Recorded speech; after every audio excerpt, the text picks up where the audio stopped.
فليقاتل في سبيل الله الذين يشرون الحياة الدنيا بالآخرة ومن يقاتل في سبيل الله فيقتل أو يغلب فسوف نؤتيه أجرا عظيما۔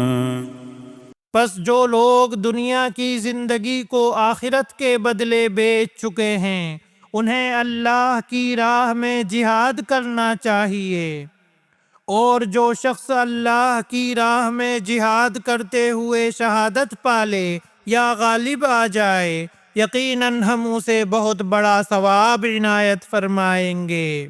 وما لكم لا تقاتلون في سبيل الله والمستضعفين من الرجال والنساء والولدان الذين يقولون ربنا بھلا کیا وجہ ہے کہ تم اللہ کی راہ میں اور ان ناتواں مردوں، عورتوں اور ننھے ننھے بچوں کے چھٹکارے کے لیے جہاد نہ کرو جو یوں دعائیں مانگ رہے ہیں کہ اے ہمارے پروردگار، الذين يقولون ربنا أخرجنا من هذه القرية الظالم أهلها واجعل لنا من لدنك وليا واجعل لنا من لدنك وليا واجعل لنا من لدنك نصيرا۔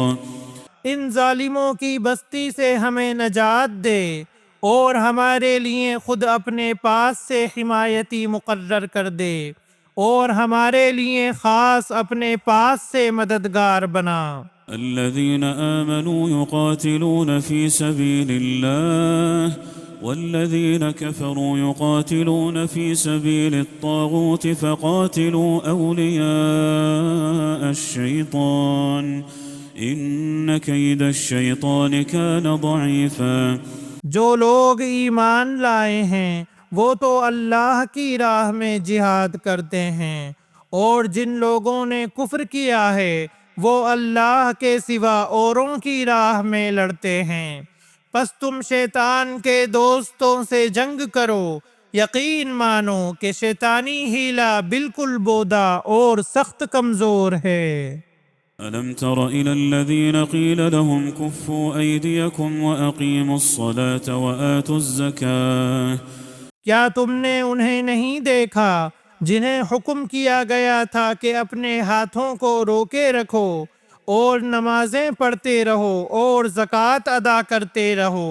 فلما كتب عليهم القتال إذا فريق منهم يخشون الناس كخشية الله أو أشد خشية۔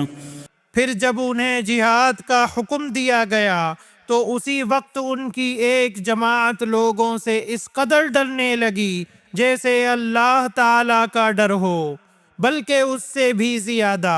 وقالوا ربنا لم كتبت علينا القتال لولا أخرتنا إلى أجل قريب۔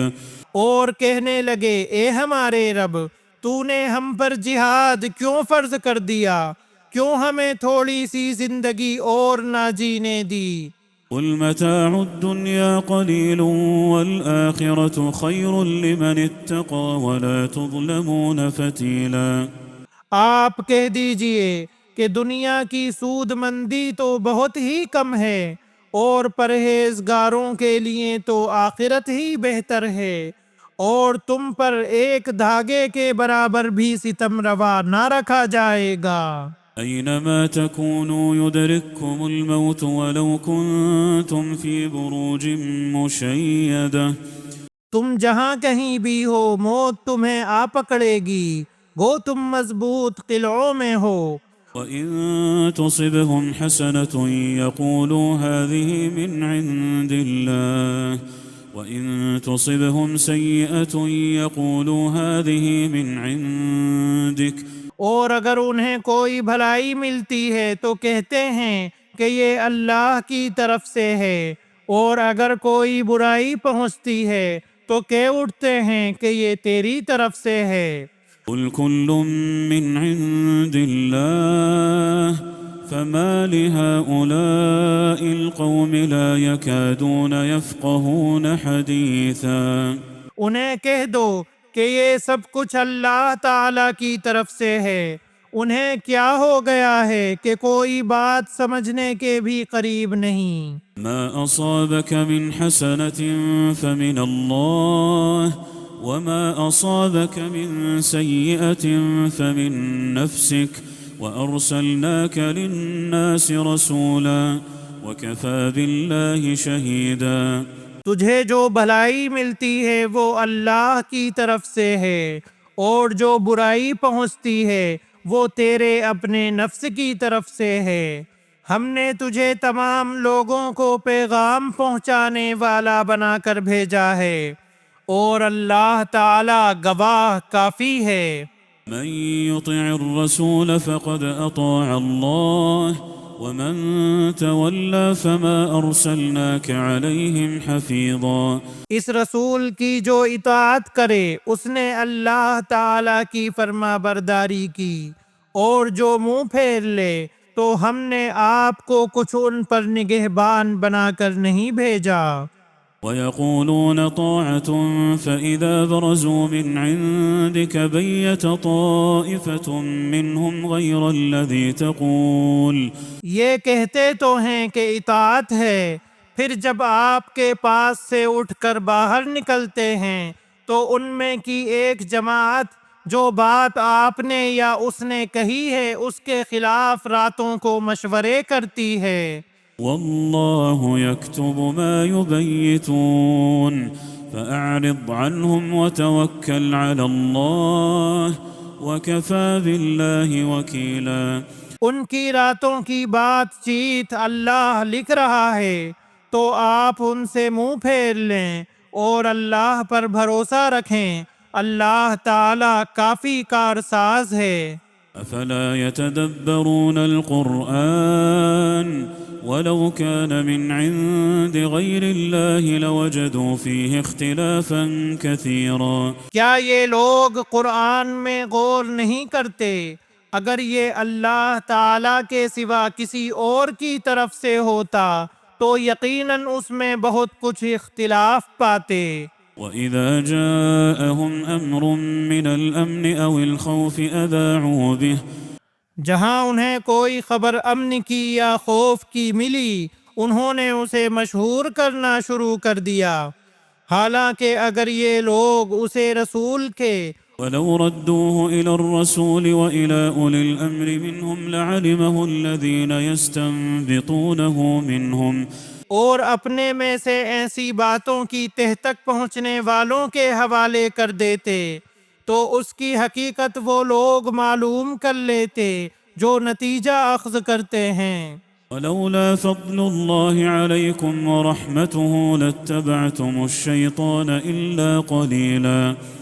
اور اگر اللہ تعالی کا فضل اور اس کی رحمت تم پر نہ ہوتی تو معدود چند کے علاوہ تم سب شیطان کے پیروکار بن جاتے۔ فقاتل في سبيل الله لا تكلف إلا نفسك وحرض المؤمنين عسى الله أن يكف بأس الذين كفروا والله أشد بأسا وأشد تنكيلا۔ تو اللہ تعالیٰ کی راہ میں جہاد کرتا رہ، تجھے صرف تیری ذات کی نسبت حکم دیا جاتا ہے، ہاں ایمان والوں کو رغبت دلاتا رہ۔ بہت ممکن ہے کہ اللہ تعالیٰ کافروں کی جنگ کو روک دے، اور اللہ تعالیٰ سخت قوت والا ہے اور سزا دینے میں بھی سخت ہے۔ من يشفع شفاعة حسنة يكن له نصيب منها ومن يشفع شفاعة سيئة يكن له كفل منها وكان الله على كل شيء مقيتا۔ جو شخص کسی نیکی یا بھلے کام کی سفارش کرے اسے بھی اس کا کچھ حصہ ملے گا، اور جو برائی اور بدی کی سفارش کرے اس کے لیے بھی اس میں سے ایک حصہ ہے، اور اللہ تعالی ہر چیز پر قدرت رکھنے والا ہے۔ وَإِذَا حُيِّيتُم بِتَحِيَّةٍ فَحَيُّوا بِأَحْسَنَ مِنْهَا أَوْ رُدُّوهَا إِنَّ اللَّهَ كَانَ عَلَى كُلِّ شَيْءٍ حَسِيبًا۔ اور جب تمہیں سلام کیا جائے تو تم اس سے اچھا جواب دو یا انہی الفاظ کو لوٹا دو۔ بے شبہ اللہ تعالی ہر چیز کا حساب لینے والا ہے۔ الله لا إله إلا هو ليجمعنكم إلى يوم القيامة لا ريب فيه ومن أصدق من الله حديثا۔ اللہ وہ ہے جس کے سوا کوئی معبود برحق نہیں، وہ تم سب کو یقیناً قیامت کے دن جمع کرے گا جس کے آنے میں کوئی شک نہیں۔ اللہ تعالی سے زیادہ سچی بات والا اور کون ہوگا؟